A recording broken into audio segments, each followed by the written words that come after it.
नमस्कार दोस्तों, आपका बहुत बहुत स्वागत है एक कदम अध्यात्म की ओर में। दोस्तों, यह कहानी एक साधारण स्त्री की है जिसका नाम कन्नगी था। कन्नगी एक व्यापारी के घर की बहू थी। वह एक पतिव्रता स्त्री थी जिसे आज 2000 साल बाद भी देवी के रूप में पूजा जाता है। जैसे माता अनुसुईया को सती के रूप में पूजा जाता है, उसी प्रकार माता कन्नगी को भी मंगला देवी या कन्नगी के रूप में पूजा जाता है। इनका मंदिर केरल में है। दोस्तों, जब यह एक साधारण स्त्री थी तो इनके साथ ऐसा क्या हुआ जिससे इनके अंदर देवी की शक्तियां आ गई और इनकी पूजा होने लगी। आइए जानते हैं। इस कथा का वर्णन तमिल महाकाव्य शिलप्पाधिकारम में किया गया है। प्राचीन काल में चोला राज्य के बंदरगाह पोहार में एक धनी व्यापारी रहता था जिसका नाम था माक्टुवन। उसका एक पुत्र था कोवलन, जिसका विवाह पोहार के ही निवासी एक अन्य धनी व्यापारी मानेकन की पुत्री कन्नगी से हुआ। प्रारंभ के कुछ वर्ष इन्होंने बड़े प्रेम और प्रसन्नता से बिताए। एक बार कोवलन विख्यात नर्तकी माधवी का नृत्य देखने गया और उसके सौंदर्य पर मुग्ध हो गया। उसने माधवी के लिए 1000 स्वर्ण मुद्राओं का शुल्क चुकाया और उसके साथ रहने लगा। उसकी पत्नी पतिव्रता कन्नगी ने उसे कई बार वापस आने को कहा, किंतु माधवी के मोह जाल में फंसा कोवलन वापस नहीं लौटा। 3 साल तक कोवलन माधवी के साथ रहा। जब उसका समस्त धन समाप्त हो गया, उसे अपनी गलती का एहसास हुआ और वो माधवी को त्याग कर वापस कन्नगी के पास लौट आया। कोवलन का सारा धन समाप्त हो चुका था। इस कारण उसने मदुरई जाकर नया व्यवसाय करने का निश्चय किया। अपनी पत्नी कन्नगी को लेकर वो मदुरई की ओर चल पड़ा। मार्ग में उसकी भेंट एक वृद्ध साध्वी से हुई और उसी के मार्गदर्शन में तीनों अत्यंत कष्ट सहते हुए मदुरई नगर पहुंचे। वहां पहुंचने पर कोवलन और कन्नगी ने साध्वी से भरे मन से विदा ली और एक ग्वाली के घर में शरण ली। अगले दिन कन्नगी ने कोवलन को अपने एक पैर का रत्नों से भरा पायल दिया और उससे कहा कि इस पायल को बेचकर कुछ धन ले आए और अपना व्यवसाय प्रारंभ करे।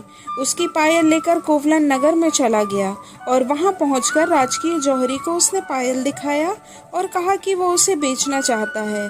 उस नगर की रानी के पास बिल्कुल उसी प्रकार की पायल थी जो चोरी हो गई थी। जौहरी ने समझा कि ये वही चोरी किया हुआ पायल है और इसकी खबर उसने वहां के राजा नेडुजेलियन को दी। नेडुजेलियन अपने न्याय के लिए प्रसिद्ध था। उसने कभी भी किसी के साथ भी अन्याय नहीं किया था।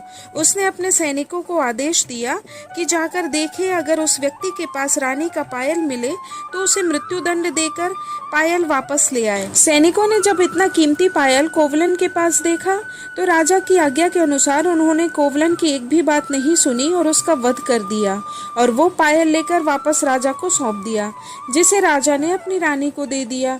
जब कोवलन की मृत्यु का समाचार कन्नगी को मिला तो वो क्रोध में राजा के भवन पहुंची और उसे धिक्कारते हुए कहा कि हे नराधम, तूने बिना सत्य जाने मेरे पति को मृत्युदंड दिया। किस आधार पर तू अपने आप को न्यायप्रिय कहता है? इस पर राजा ने कहा, हे भद्रे, मेरे राज्य में चोरों को मृत्युदंड देने का ही प्रावधान है। तुम किस प्रकार कहती हो कि तुम्हारा पति चोर नहीं था?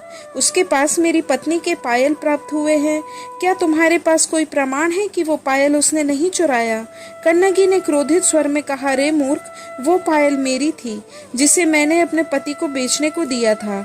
ऐसा कहकर उसने अपना दूसरा पायल राजा को दिखाया। राजा ने घबराकर रानी से उस पायल को मंगवाया। ध्यान से देखने पर पता चला कि वो पायल कन्नगी के पायल से ही मिलता था, रानी के पायल से नहीं। रानी के पायल में मोती भरे थे जबकि कन्नगी का पायल रत्नों से भरा था। राजा को अपनी भूल का पता चला और मारे शर्म और दुख के उसने कन्नगी के समक्ष ही आत्महत्या कर ली। इतने पर भी कन्नगी का क्रोध कम नहीं हुआ। उसने अत्यंत क्रोधित होकर कहा, हे देवता, अगर मैंने कभी मन और वचन से कोवलन के अतिरिक्त और किसी का ध्यान ना किया हो और अगर मैं वास्तव में पतिव्रता हूँ तो तत्काल ब्राह्मणों, बालक बालिकाओं और पतिव्रता स्त्रियों को छोड़कर पूरा नगर भस्म हो जाए। ऐसा कहते हुए उसने अपने हाथ में पड़े पायल को भूमि पर पटक दिया, जिससे प्रचंड अग्नि उत्पन्न हुई और देखते ही देखते पूरा मदुरई नगर जलकर भस्म हो गया। मदुरई नगर के भस्म होने के बाद भी जब वो अग्नि शांत नहीं नहीं हुई तो स्वयं मीनाक्षी देवी, जिन्हें दक्षिण भारत में पार्वती देवी के रूप में पूजा जाता है, वे प्रकट हुई और उन्होंने कन्नगी का क्रोध शांत किया। देवी कन्नगी को दक्षिण भारत, विशेषकर तमिलनाडु में देवी के रूप में पूजा जाता है और उसे कन्नगी अम्मा के नाम से जाना जाता है। पुहार और मदुरई में इनकी गणना देवी मीनाक्षी के अवतार के रूप में भी की जाती है। यही नहीं, श्रीलंका में भी इनकी बड़ी मान्यता है। ये कथा पतिव्रता स्त्री के सतीत्व के बल को प्रदर्शित करती है। सती अनुसुईया के समान ही देवी कन्नगी चिरकाल तक पूज्य रहेंगी। दोस्तों, यह कहानी आपको कैसी लगी कृपया कमेंट करके जरूर बताएं। साथ ही चैनल को सब्सक्राइब करें, वीडियो को लाइक करें और देखते रहिए एक कदम आध्यात्म की ओर। धन्यवाद। जय श्री राम।